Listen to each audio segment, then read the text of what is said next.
Do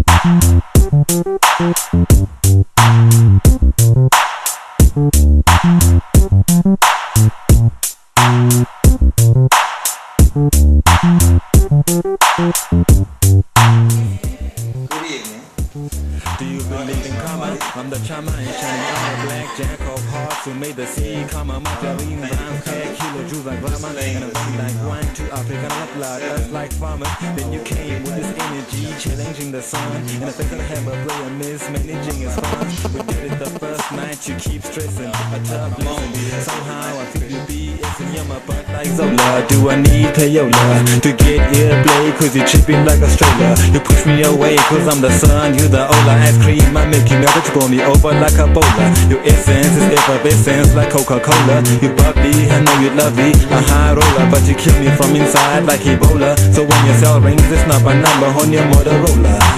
Baby, I can't read your mind, I can't read your mind. When we gonna be together? Never mind that, never mind that. I can't read your mind, I can't read your mind. Never mind that, never mind that. I was only 22, you were 2 to the 6, but obviously new to the tricks that I had up my sleeve and in my pocket. Looking for a reason not to launch it like a rocket. You look me in my eyes like you're trying to analyze. You were calling me young, now you kinda tantalized. You think I'm scalier than a reptilia, cause my voice and touch are gentle like azaleas. Picks around your neck cause a chain reaction. I'm trying to ease your mind but it ain't relaxing. Feeling so bad cause you're feeling so good. Act politely but you're feeling so rude. Once you let loose, inhibitions are particles. Things are startable, clothing articles lost like they're prodigal. Like a full hospital, no more patients, obstacles impossible. Baby, I can't read your mind, I can't read your mind. When we gonna be?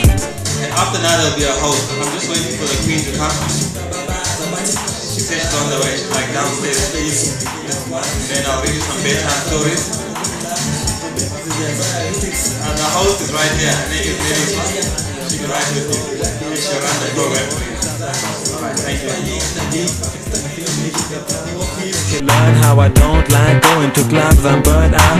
I plan what is snoring or adoring. Things I find boring like exploring and scoring. Hits of drugs with lifted thugs, soaring the only hits of... Good evening everybody. How's everybody doing tonight? What? I can't hear anything. Oh, we just especially that corner. The corner where there's just welcome everybody. Thank you so much for putting through. It's great to be standing in front of a beautiful, beautiful crowd. I see everybody's looking smart, dressed up, looking nice. We like that. The venue is beautiful, so thank you so much for putting through. My name is Neliswa Ntungwa, also known as November Slick. Some people know me as that from Facebook. I'm also a poet, but I'm not going to perform tonight, and I'm very honored to have been asked to stand in front of you. It was very nerve-wracking. I was like, oh my goodness, what am I going to say? What am I going to say to you in front of all these people? But I see that you guys are actually, you're a cool bunch. Yeah, the lineup is looking awesome. I hope everybody's going to enjoy because I'm very excited, especially about the band. Oh my gosh, she's looking forward to the band. Come on. And the poetry, guys, like who does not like poetry up in here? If you don't like poetry, thank you very much for coming. No, I'm only kidding. The CD that we were listening to is actually the one that is called Learning to Respect Women. So I hope you guys are going to be purchasing that because you need to take a copy home. Listen, know what it's like to respect women, love women, appreciate women. Because women are the mothers of this land. Do we agree? Yes. Are we the mothers of this land? Yes. We bring life, ne? Without us, there's no you, there's no you. Mothers are the nurturers of life. So, get your copy. If you don't have your copy, I'm going to be visiting you on Monday. Ne? Okay, cool. Anyway, let's just get straight to it. Brian.Khoza. That's how he's going to be known from now on. No longer the player maker, Khoza. He's going to read chapters from his book, which you also must purchase, otherwise you'll be answering to this lady standing in front of you. I'll be visiting you on Monday. I've got your contact. Remember, you guys were filling in. That was for me to take with me. I hope you guys know that. So please, can we please welcome him with the great round of applause. In fact, you guys can even stand up and welcome the brother.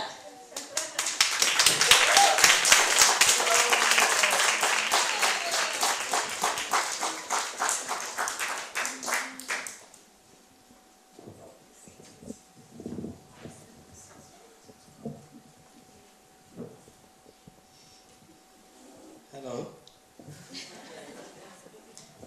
The mic is short.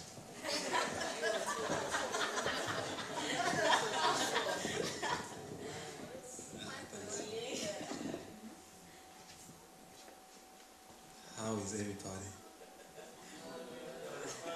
I normally rap, and I don't get shy when I rap, but I get shy when I have to talk. When I was born, they called me Siyabonga Ntando Yenkosi, and then Brian came later, and then Khoza. Khoza was like, that's the surname, and I was scared to use it because I wasn't sure of myself, and so I became the Playmaker, which comes from sports, like a midfielder in soccer is a Playmaker, and I played basketball. The point guard is also the central figure. He'll distribute the ball, he'll have the strategies, like he'll do these little codes, like as we're attacking, he'll say, guys, we're doing 3 now, and the team knows what 3 means and they position themselves. So that's what the Playmaker was about. And then Brian Khoza started writing for the newspaper, that's me too, and then he killed the Playmaker. Like I was like, Playmaker, Playmaker, and then Playmaker wouldn't come back. So I decided Brian Khoza is the way to go. And then someone said, you're going to sound like you do gospel music. So I thought, okay, Brian.Khoza, right? And then it was going to be like the full stop. But then I thought people are gonna be like, Brian, and then pause, Khoza. And then I tried on Facebook as well to change it, like, okay, I'm Brian. And they wouldn't let me do the full stop on the Facebook. So like, okay, you know what? Brian.Khoza. But you know what? One day it's going to be a silent. I'll tell people I'm Brian Khoza. Don't look at the dot, like just... Okay. Anyway, this was a collection of columns that I did in 2008, 2010. And then I did other unpublished things. And I kind of had a deal for it last year. But it was a confusing deal and they wouldn't give me a contract. So I said, maybe one day we'll meet. There's a Zulu saying that says, so one day I'll meet those people and they'll meet me and we'll say, hi, how are you? Remember I had a deal and I wanted a contract, but there's no fighting because I did this to learn, you know, so, okay. I will read a chapter and then if anybody wants me to read another chapter, just tell me which one. But for now, I'll choose a chapter. I'll call it, it's already called. Do I look nervous? Okay, I gotta dance a little bit, then I'll get the nervous out of my system. Okay. Oh yes.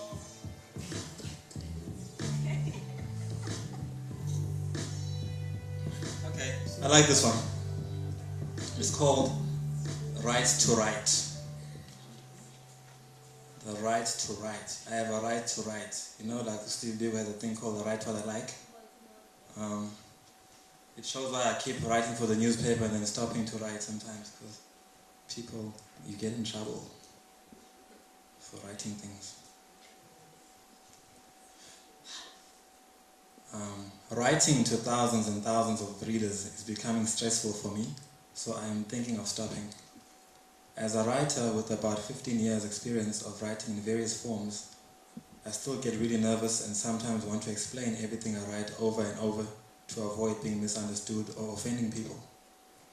Like other writers, I long for the truth and I believe I can find it by reflecting on other truths, which consequently means everything I write is autobiographical on some level. This writing ethic came from the hip-hop culture, which places above all knowledge of self, constant development and growth, and the now cheapened catchphrase, keep it real. I basically write everything like in my rap songs. Poetry was my starting point at 11 years old, and it is very easy to write poetry. What is tough is to write universally good poetry. The skill I learned there was to not write as if I'm writing to an English teacher who will grade the piece, but to write as if I have the love interest's total attention. I must say the nicest things to her and explain my need for special attention in the nicest way possible. Of course, I needed it to be good enough to be worthy of a teacher's approval as a work of literary art. I will never forget the day a poem I'd written for a beauty named Carrie, typed out by Dudley, with the rose behind the text circulated around the school. I would have been embarrassed if anybody laughed at me, but they didn't. They really liked the poem. I was always in love with somebody I couldn't get. Then I started writing raps. Most of you think all rap only disrespects women, but not so. The premise of the disrespect, where applicable, if you must know, is basically because the concept of most rap lyrics is it is street guys having a conversation in the inebriated streets where a spade is called a spade, not inside your home. However, there are many rappers who are essentially great authors who recite their philosophies and poems. One of these is LL Cool J, who is known as the gentleman rapper and is very romantic. Picture a rapping Barry White, minus the hair and the baritone. Rap expresses each individual's life and experience in an uncensored format that exposes their values as an individual and not necessarily those of the entire community in which they reside. Record companies encourage rap artists to have a focus, angle or genre and usually choose it for them, lest, God forbid, they be multi-dimensional and confuse their fans. So negativity sells and is promoted until rap is known as the lowest form of music around. However, rappers do compete and end up taking it too far. They poke fun at each other directly and indirectly, and the repercussions thereof can be grave. Let me broaden this path I'm on. Hip-hop culture is as strict as ethnic culture, but finds itself being nitpicked on for things that were extrapolated by the corporate world because they were lucrative. What I mean is many of my friends say when they, at a young age, first encountered rap with vulgar language, they were fascinated, and that was their law. But then content beyond the raw emotion was life-changing. I concur. We have been attending university lectures on violence, guns, religion, love, politics, sociology, psychology, gender, race, and drugs since we were children by listening to rap. Rappers antagonize each other academically as well. Must I keep reading? This is getting long. Oh, okay. There were rappers who spoke of the primary perpetrators of these social ills that they felt were governments and major world organizations, and they had their niche. But they somehow did not become commercially successful for long, if at all. I remember Arrested Development had a hit entitled Mr. Wendell in the early 1990s, analyzing the life of a bum with lines like, "Uncivilized, we call him, but I just saw him eat off the food we waste. Civilization, now we really civilized? Yes or no? Who are we to judge when thousands of innocent men can be brutally enslaved or killed over a racist grudge?" That was a nice song, Mr. Wendell. Mr. Wendell. Oh. If I could sing now. That particular song was a major hit, and so was the album. But over time, their popularity declined as the times changed. Rappers call themselves major criminals, were promoted and made to project to their young audience things that they were not capable of. The rappers who really were like investigative journalists became irrelevant, but the buffoonery made it. Basically, it has been gradual, but over the years it has taken less and less talent to make it, and even less need for meaningful content. If you know anything about any type of literature or oratory, you know that meaningful content is the key to longevity. A paycheck can make any starving artist compromise, and the corollary is hip-hop has degenerated to cookie-cutter music where mostly white middle-aged men are dictating what is recorded from the content to the style. What rappers say in their poetry resonates if it is personal, and that is why it has captured the imagination of the world. I know Tupac's So Many Tears from the album Me Against the World is a song I heard when I was still writing poetry, and it was my first encounter with astute poetry in hip-hop as opposed to intelligent conversation that rhymes.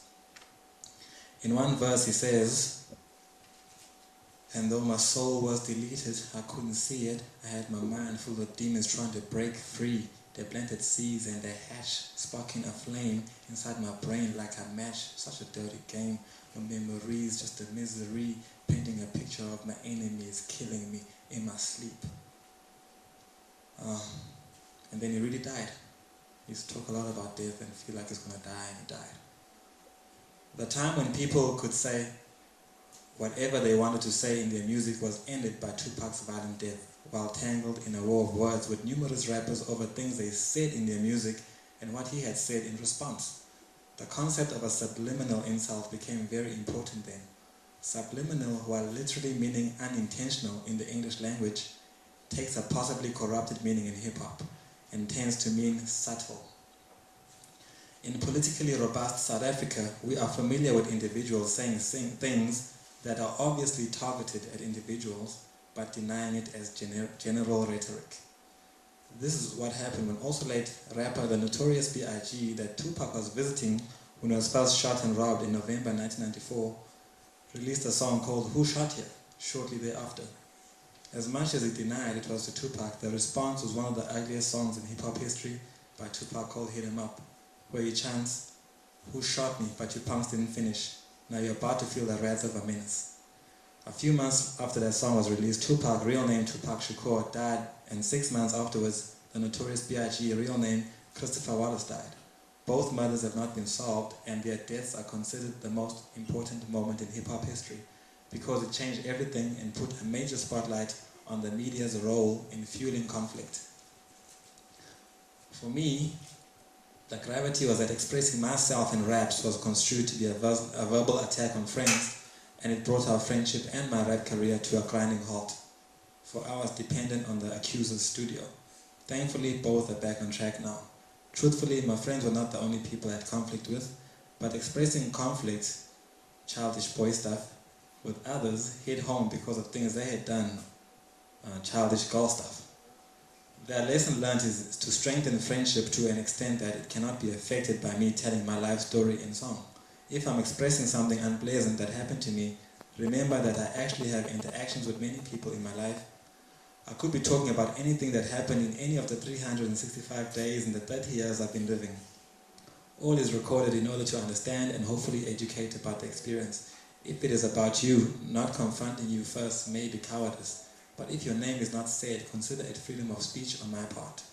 If my dog bit me and another dog bit me as well, it is my choice if I wish to write about a dog bite.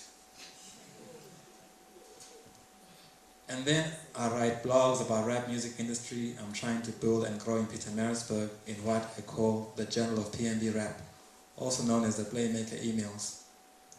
This has given me the confidence to write for other publications that I've written for, like South Africa's oldest newspaper called The Witness. I have learned that almost anything you say has quadruple synonyms and can be interpreted in many ways and offend even if your intention was not that. In that case, I guess what is important when writing like that is for people to understand your ethical makeup. Mine is everything I do is guided by what I call the Jesus rules. Jesus Christ is a big role model of mine, and he said to love one God and to treat others as you would have them treat you.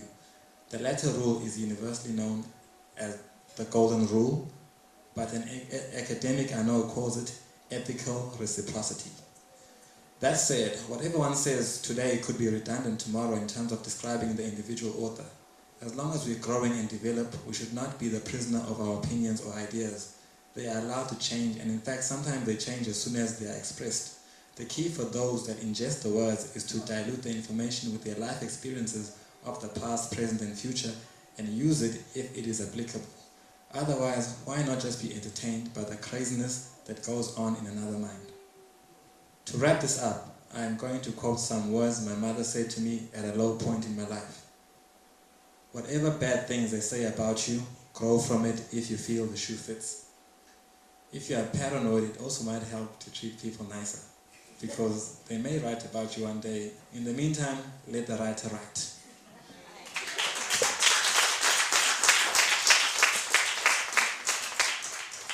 I thought the chapters were short when I said 2 chapters.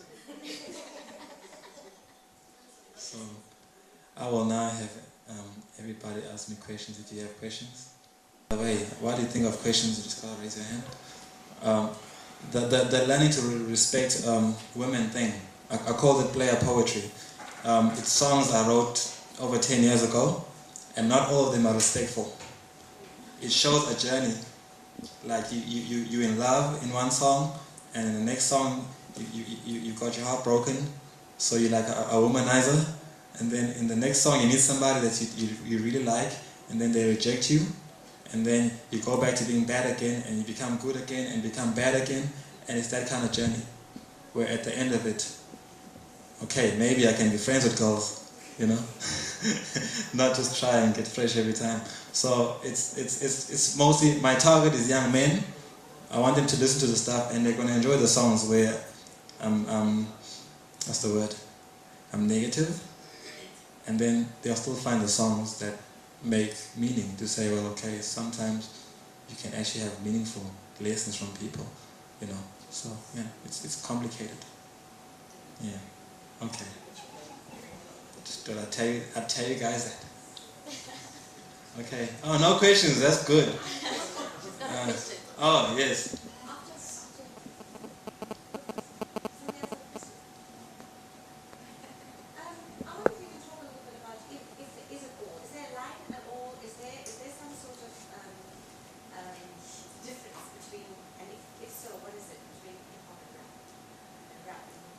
Oh, okay. A summary most people say is, rap is what you do, hip hop is what you live. Hip hop is not. It's different art forms. Break dancing is hip hop. Rapping is hip hop. Graffiti is hip hop. The style of dress is hip hop. There's more. DJing, that's scratching up old records, mixing them together. Yes, and then rapping itself has different genres within itself. There's so-called conscious rap, so-called gangster rap, but gangster rap was actually reality rap. It was guys talking about their lives, which was their reality. But the industry needs something catchy, so they called it gangster rap. And then all of a sudden it's now, what kind of rap do you do? You can't just rap about whatever, so do gangster rap. Even if you only like, maybe stabbed one person once upon a time, you've got to stab somebody in every album you ever make. And they give you $1 million to do it. You're not going to say no unless you have another option. And most of these guys dropped out of high school, so they don't have an option. So they'll keep stabbing people. You know? And it's not real. The guys who really go through it, you can see that they're a bit damaged. And some of them survive, some of them are in jail, some didn't make it. But you've got these other guys that are just perfect lives, and they're these criminals, and you just wonder what's going on. And then Jay-Z is like almost a billionaire, and he talks about art, and they criticize him, like, but he buys expensive paintings, and he talks about them, he's supposed to. They say, no, talk about the drugs, you know, so it's tragic. Can I ask something? Sure.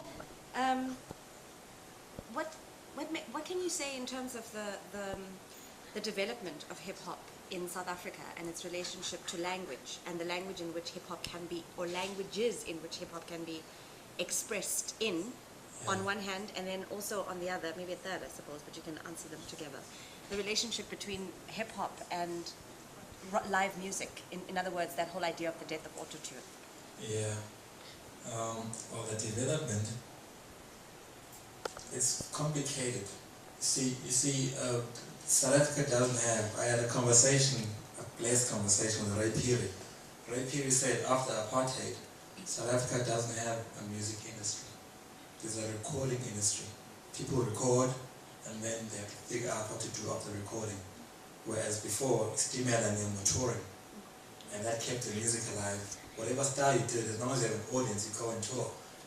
now it's changed to where you record and hope to get played on the radio, and radio is a format. So what happened with South African hip hop is a lot of guys who were creative and original, but after a while